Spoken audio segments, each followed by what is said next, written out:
I know many of you are here as a result of our initial agenda that had the mayor on the agenda. Unfortunately, I've been notified recently, very recently, that he will not be here. Of course. Now, I know we have members of several organizations here that particularly wanted to discuss, and we will discuss, and also to around the street encampment actions that the city has taken over the last couple of weeks. But before we get into that part of it, I'd like to invite Billy Bramhall. She indicates that she has a statement from your group, and I would like to recognize that at this time since the mayor's presence is not here. Thank you very much. Is there a mic down here? Or can you all hear me? No, we'll get one to you.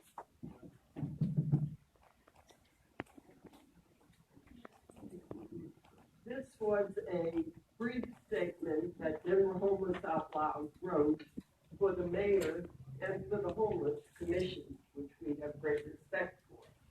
It's very brief.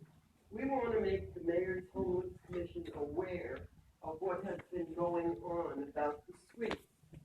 Several weeks ago, Therese Howard, Billy Bramhall, and Ray Lyell from Denver Homeless Out Loud met with someone from the mayor's office and showed him the 100 or so homeless people camping on the sidewalks all day in the vicinity of the Rescue Mission and Samaritan House. We suggested a survey of them to find out what they need to move to a safer location. We were told the mayor's office did not want to raise hopes. But they will get back to us. We pointed out that choosing to camp on the sidewalk all day is not helpful to them or to Denver. And to make that choice, they must be pretty desperate for help. Since then, we have been emailing the mayor's office regularly with suggestions and requests to meet.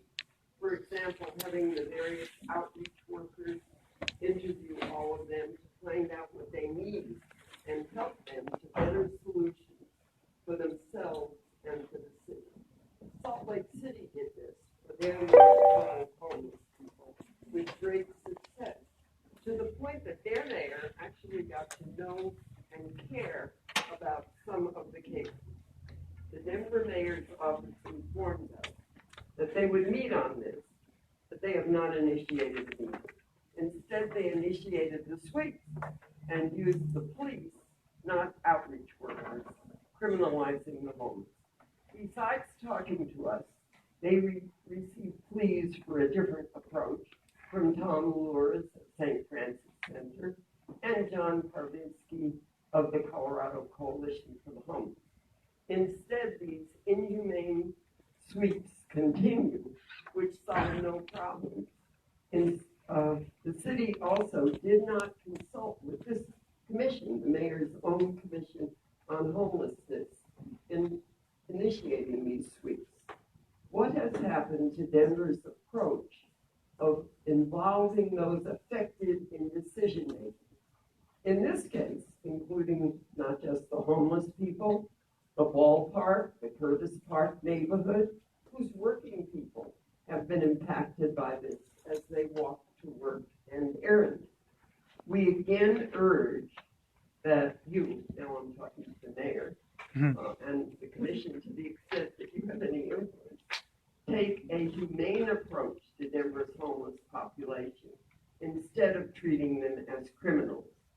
We urge that the outreach workers interview these homeless families to determine how they became homeless, what would help solve those specific issues, and work with them to helpful solutions, or at least a better temporary situation. Move on is not a solution and helps no one. Everyone will not be cooperative, but many will. And as Salt Lake City found out, over time, this approach paid off. Thank you very much. Just a follow-up. So do we have a sense of where folks have gone? Because we know we haven't put them into the lack of shelter space or appropriate shelter space, depending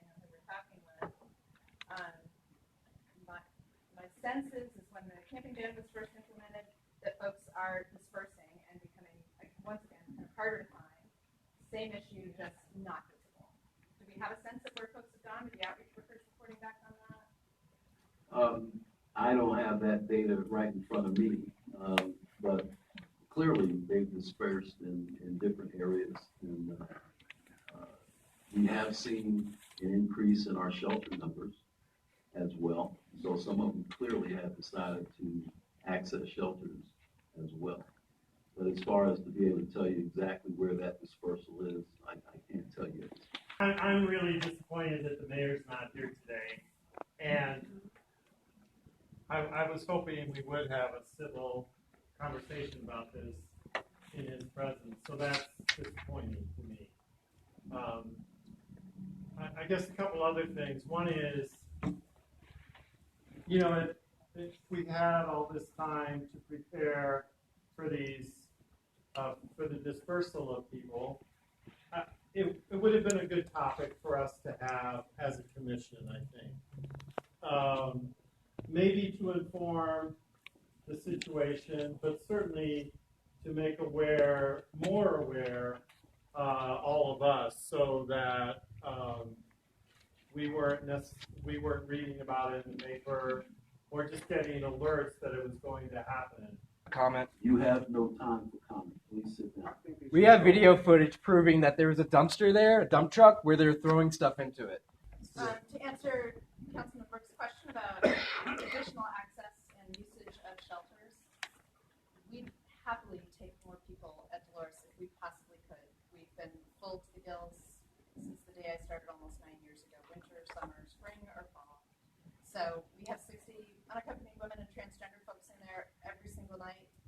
We know we have a handful of new guests to us every week, but that's because other folks have fallen out or weren't able to get in sort of the random first come, first served phone calls of the day. So I imagine some may have been going out to the overflow shelter. I don't know about Samaritan House or Theodora, but we can't take any more. We know there's more to be taken, but we can't. We're full.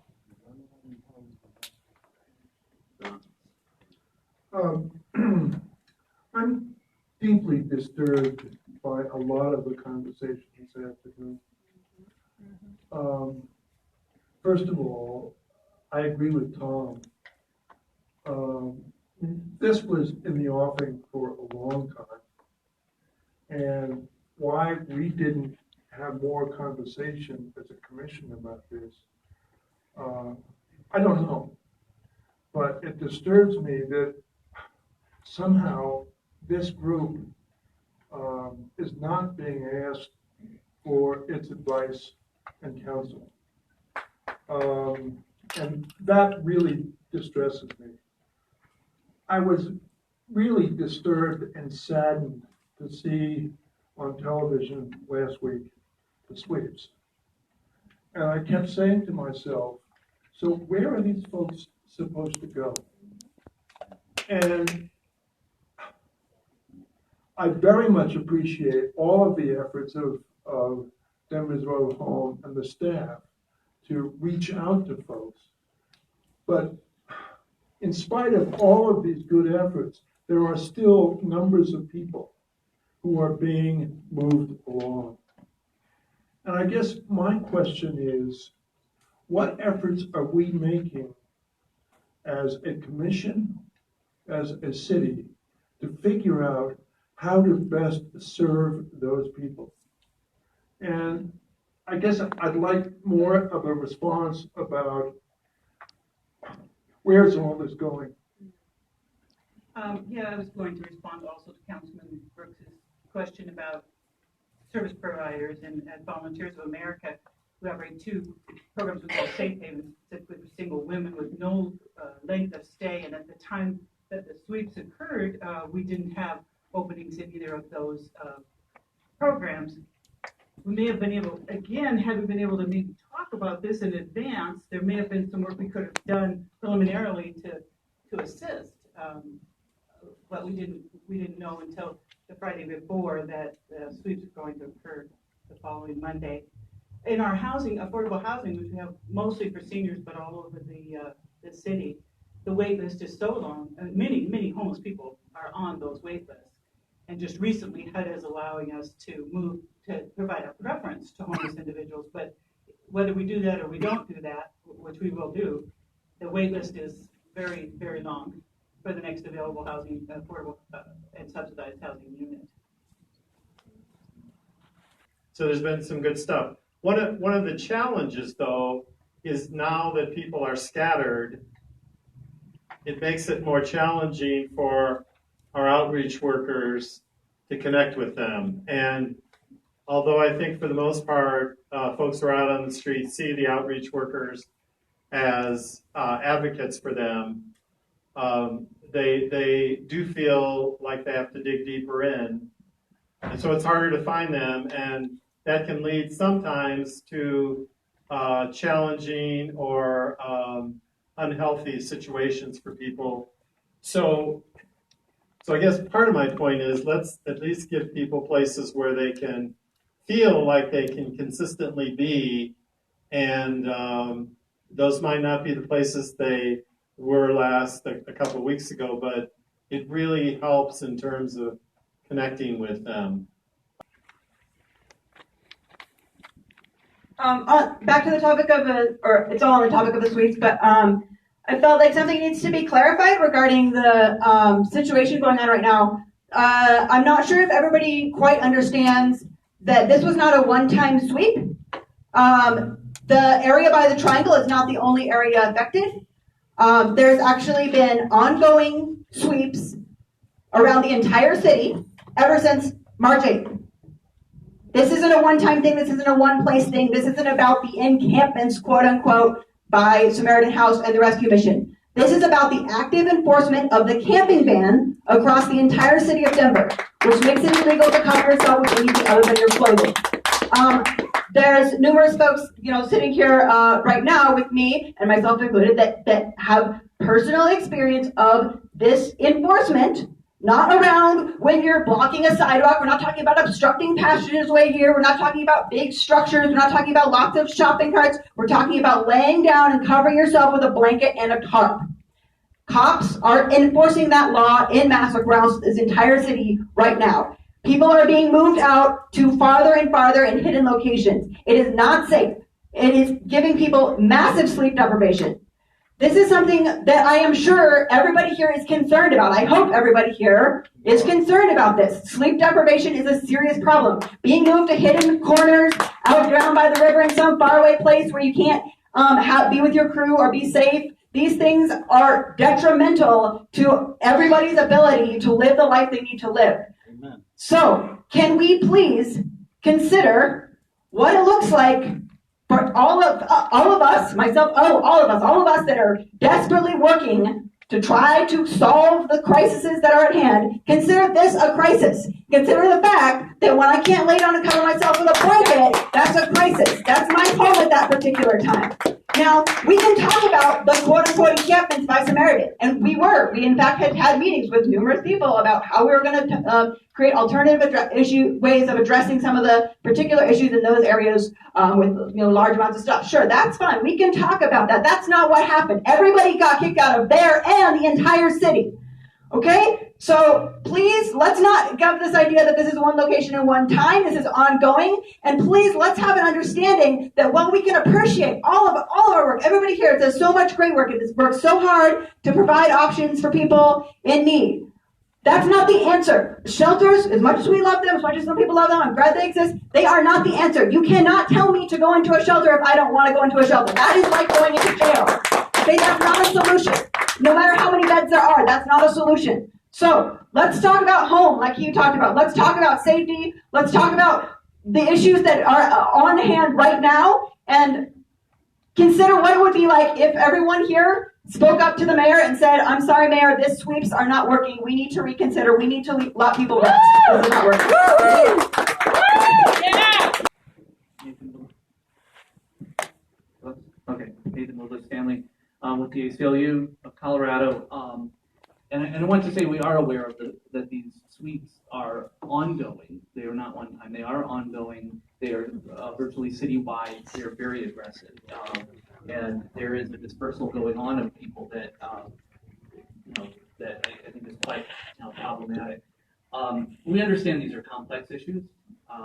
There's a lot that needs to be done. I'm actually very glad to hear that there's affordable housing on the way, that there's work in increasing shelter capacities and things like that. But it is clearly the case right now that the shelter capacity we have is not sufficient for everyone. We don't have the housing that is sufficient right now.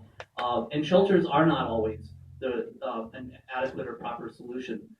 There's many different reasons why people either cannot or will not use shelters as their one resort. So for all of those reasons, it is clearly the case we don't have the capacity right now to house everyone who is unhoused in our city.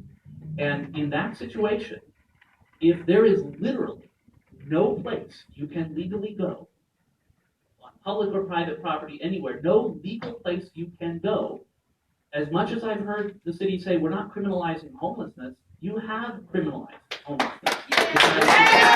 There is nowhere to go. And if all of the things that you need to do to survive are subject to arrest, you have criminalized homelessness. This is a very serious problem. The ACLU has concerns about the confiscation of property. The implication being that that you don't have, if you don't have a home, you don't have the right to have more possessions than you can wear on your body or carry in your arms, and there really is no reason why that should be the case.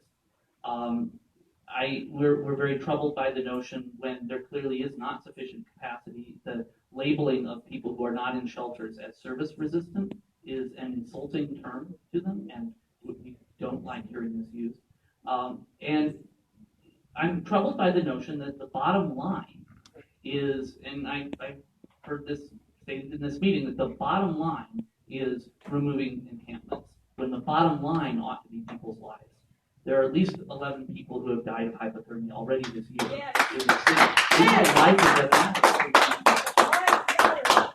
And I am glad to hear that there are discussions about solutions. I want to see those discussions go forward. We want to see creative discussions about actual solutions. But until that happens, until those have actually been achieved, why can the city not relent on these sweeps? Why can the city not recognize that there will be people outdoors, it is unavoidable, and that we try to accommodate that as the best we can while we work toward those long-term solutions, rather than, in this instance, violating people's core civil liberties and rights in a time when there are very few options for the people that are being brought along.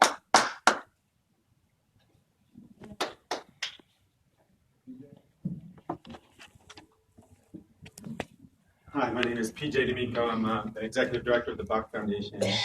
I think what really upsets me the most is that it almost feels like I'm speaking to an empty chair, and that there's a unilateral nature of the city making decisions without the thoughtful input of the experts and the competent folks who ought to sort of be having this conversation with each other rather than to a vacant chair. And respectfully, Benny, that you're in a position that you're having to defend these decisions. I mean, I would implore this group to develop a working group that is not necessarily going to have to kind of adhere to process, but to imagine new ways of thinking about this with solutions that may or may not sort of meet the political kind of environment, but know that the urgency is now, that this kind of binary relationship between they're sweeping, they're not sweeping. Trust me, they are sweeping. I have been swept. They are sweeping. And so I think that I would encourage my colleagues here, who I have tremendous respect for, to sort of create a different way of having this commission meeting so that it is not speaking to an empty chair, but that we are really taking this on and being responsible to each other and the folks that are really the most disenfranchised. Thanks.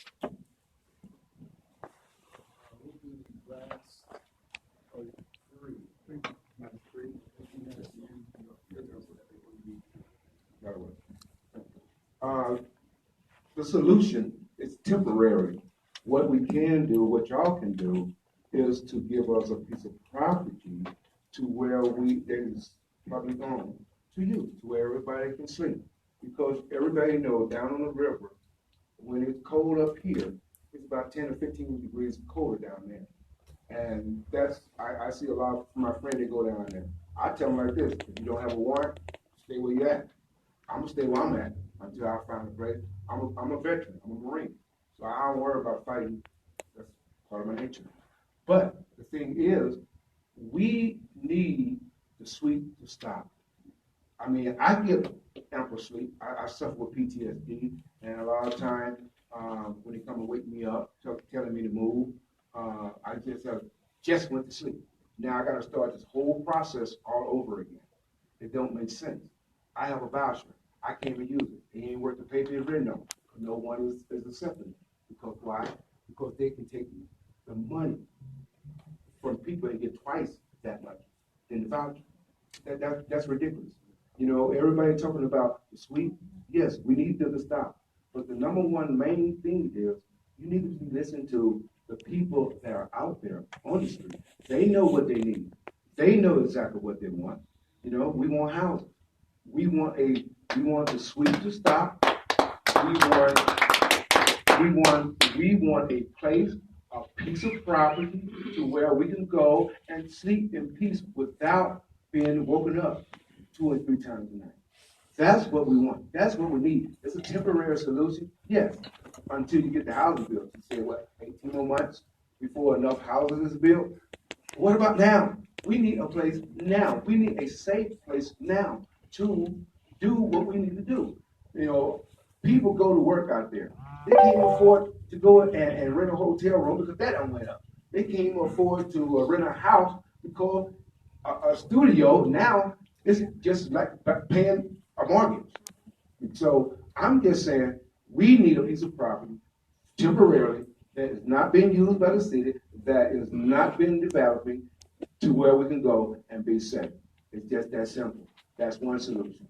And then that way the police can look back to doing what they're supposed to do. Because you get tired, because I know one night they're going to wake me up and I might not be in the same frame of mind I'm in now. And guess what? Somebody is going to get hurt. Because, why? Not enough sleep. The frame of mind they are in. This is ridiculous. This is ridiculous. The mayor not here. I ain't gonna say that. But he's not here. But we are. We took this committee right here. Y'all should be talking to the mayor. The mayor ain't here. Why? Because he said he might interrupt the meeting. The meeting is already interrupted because, first of all, we're trying to give y'all a solution. And we just need you to hear these things and stop with the sweep, because something is going to happen bad out there.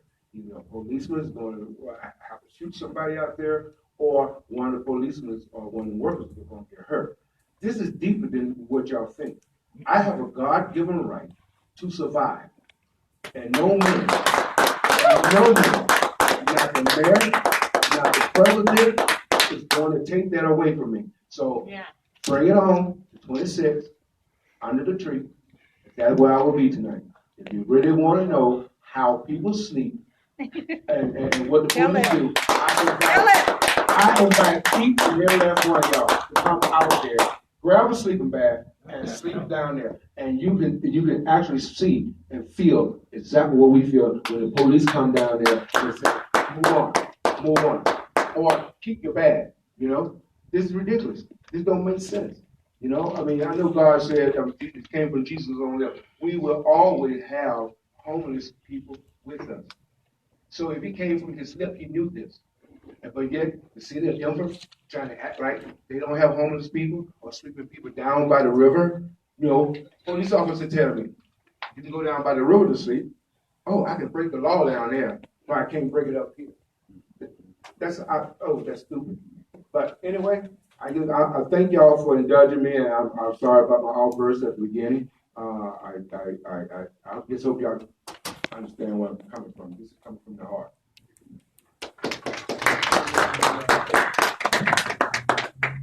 Hi, I'm Mariana Thompson. I'd like to know, how can you turn around and say that this is not inhumane? So it's okay for a person, any human being, regardless of how much money you have in your pocket right now. I was once, when I first came here 5 years ago, I was making $21 an hour working at the jail and turning around and living at Samaritan House, sleeping on the same streets that you swept, okay?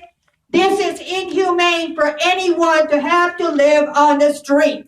I lost everything just to have a roof over my head because of the mere fact that I didn't have good credit. Now, what's up, people? When it comes to the Telluride law, when it comes to let's have solutions, let's have insurance. Can people living on the street right now wait until 2016, 2017 when they're dying? 11 people died, okay? I don't know about you, but that affects me very much to know that my brothers and sisters died on the street from hypothermia when we're in the richest, one of the richest, most productive cities, named number 1 in the United States. Come on, people. Everybody needs to work together. We need to turn around and do this for all of us.